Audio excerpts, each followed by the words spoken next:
So hey, I can't see them all. I try. I really do try to watch every movie that crosses my path or shows up in my inbox, but sometimes some slip through the cracks. And sometimes those films are frickin' awesome. Here are two films that I didn't see in time for me to do my horror countdown, which ran all through October, yet they definitely would have shown up somewhere on the countdown if I had. We're deep into the middle of the countdown for next year. Enjoy the bonus reviews, you filthy animals.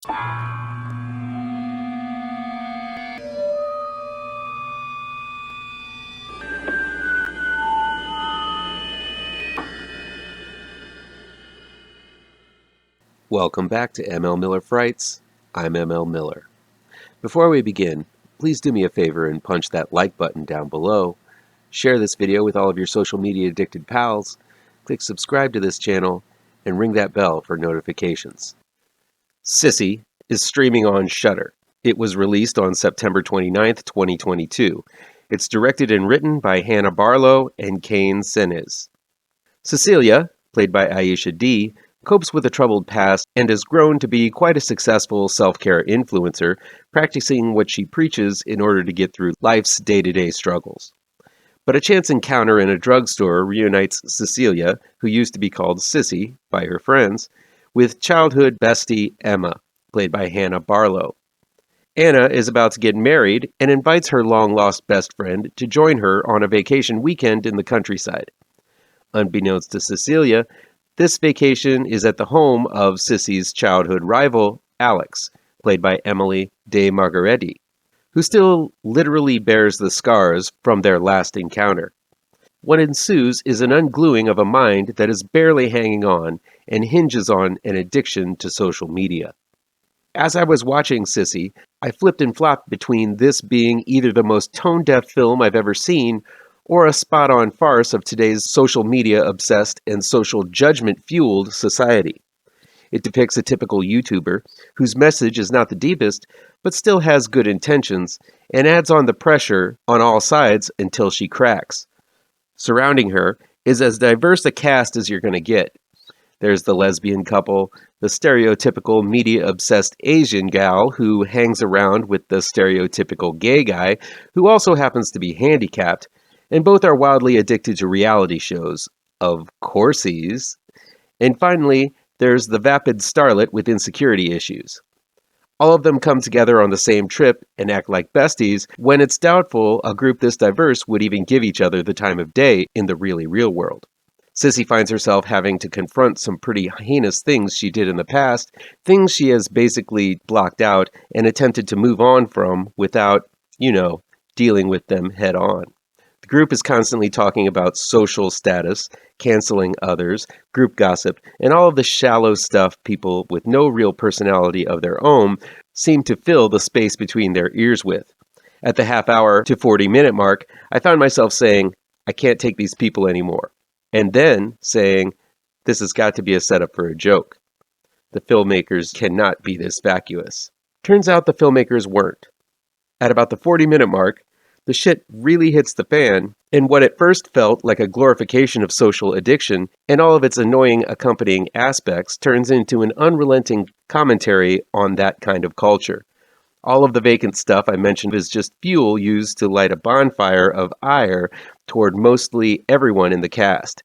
While some characters are less disgusting than others, the way the events go down in Sissy, no one gets out unscathed or unworthy of a good scathing.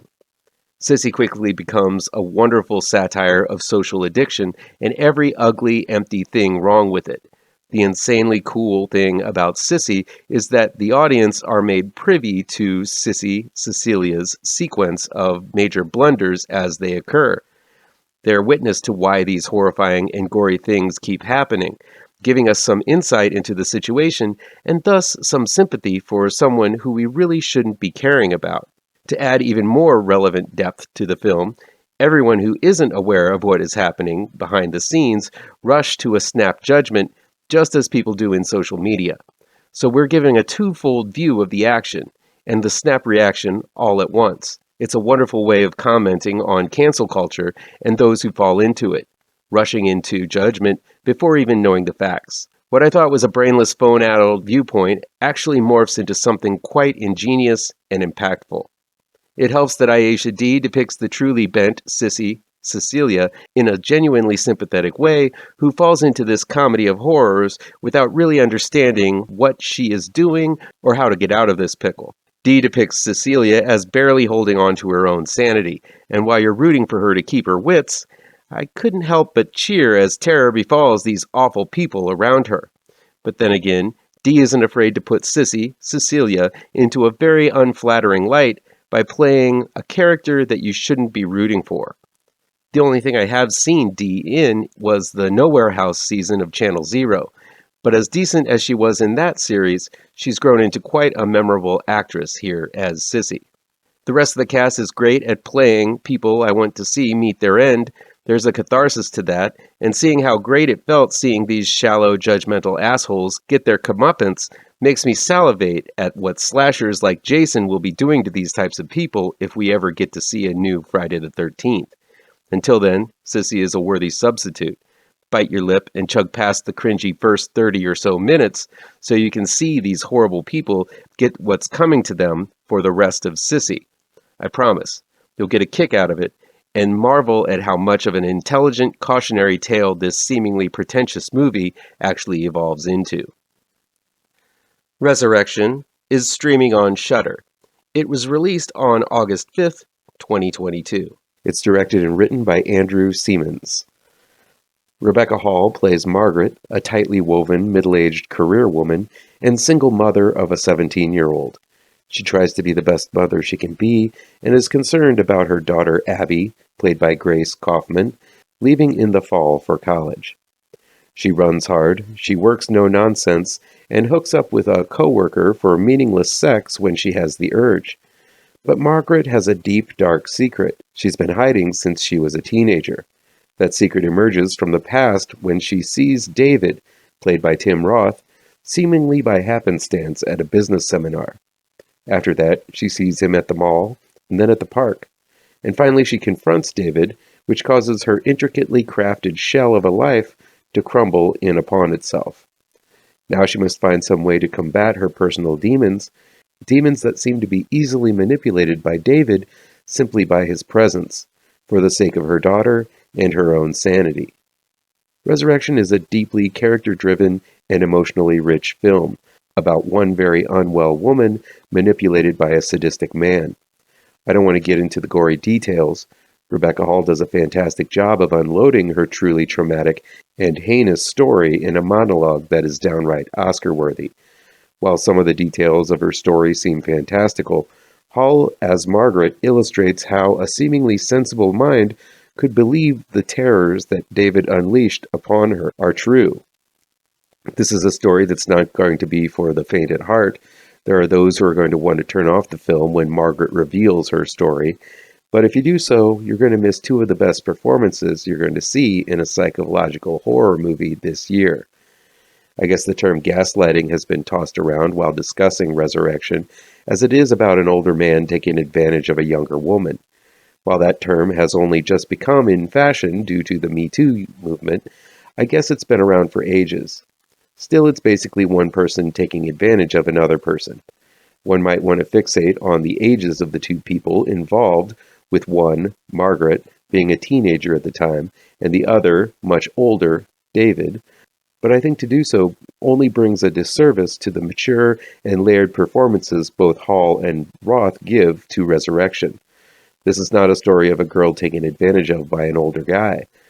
Well, it is, but the story of Resurrection focuses on what happens long after that instance when two adults meet after this type of abusive and manipulative relationship is long over.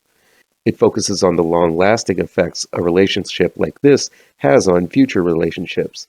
How does a woman who has been taken advantage of pick herself up and put her life back together, especially after the particularly horrifying abuse she endured? Resurrection is more about that, making it a much more mature and sophisticated dissection of complex feelings and emotions. I've read some angry reviews of Resurrection, as reviewers, so caught up in current trends and their own emotions surfaced by this film, do not understand why Margaret would fall under David's spell all over again. But unlike Hollywood movies, Resurrection feels much more real and intense than I think a broader audience might be able to handle. This isn't a film where there are winners and losers. While it's right now trendy to play out female empowerment fantasies, in real life, they rarely happen that way. It's the kind of shock and awe a lot of men have felt having emerged from the testosterone-y 80s, where they realized they could never live up to those muscle-bound heroes of the day. This is a film that is going to anger those who cannot imagine that a woman would fall as far as Margaret does, even though there are women in real life like Margaret that many don't want to believe exist, yet they walk by them in the street every day. But all of this controversy, emotion, and character would be nothing without the rock star performance by Rebecca Hall. I thought she was phenomenal carrying last year's The Night House, but she has truly topped herself with Resurrection. Hall is fearless, able to show how strong she is, then in a second give a line so powerfully telling of her fragility that you admire it for being so honest and raw. Margaret has a tendency to oversell her love for her daughter and what she would do for her. As her daughter later points out, these statements are said not for her daughter's benefit, but it's Margaret's own way of self-soothing her own anxieties. This is a character flaw that is thought out three-dimensionally and beyond by Hall, who is unafraid to look weak, frail, defeated, and utterly flattened by the time this movie wraps up. In the other corner is Tim Roth, who has sort of become one of those actors who plays himself in everything. But here he truly does morph into a mastermind Svengali of the most diabolical kind. He never does anything but talk in Resurrection, but it's the particular cadence and power of his words that is enough to level anyone, no matter the size or strength of will. The madhouse things he says and the delusions he shares with Hall's Margaret are demented and completely off the reservation. But Roth sells it as if he is reading facts from an encyclopedia. It's wonderful seeing him bring this script and this truly iconic movie monster to life. Rounding out the cast is Grace Kaufman, who gives a wonderful performance as Margaret's daughter, Abby. Her demeanor and reactions are all too real and believable, showing true fear and concern for her mother, who is falling to pieces in front of her by the day. Kaufman does a fantastic job of playing a typical child, despite Margaret's obvious mental fractures. She's utterly likable in the role, and the sole sane voice in a sea of insanity through most of the film. The ending of Resurrection is going to leave more than a few scratching their temples. It is vague, but given the series of events that have occurred, it's pretty obvious what happened, no matter what the film might be showing you in the final moments. Was David all in Margaret's head? Was it her daughter Abby's accident that simply triggered everything?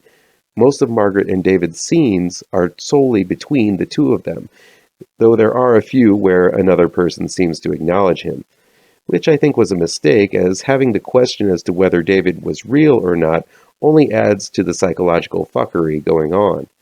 Whether David is there or not, Margaret believes he is, and that's all that matters in the way this story plays out. This is a complex film that dissects a fragile mind that has been intricately put together and then shattered apart again long after the glue has set. Resurrection is one of the best psychological thrillers you're going to see, though the depth of horror it goes, simply with its script, is worse than 1,000 nightmares put together. Prepare yourself for a very dark ride, driven by two extremely talented actors in Hall and Roth, and maybe, just maybe, you'll be prepared for Resurrection.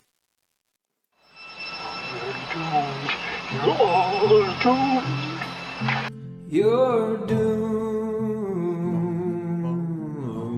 to live the life you're meant to be, stuck inside your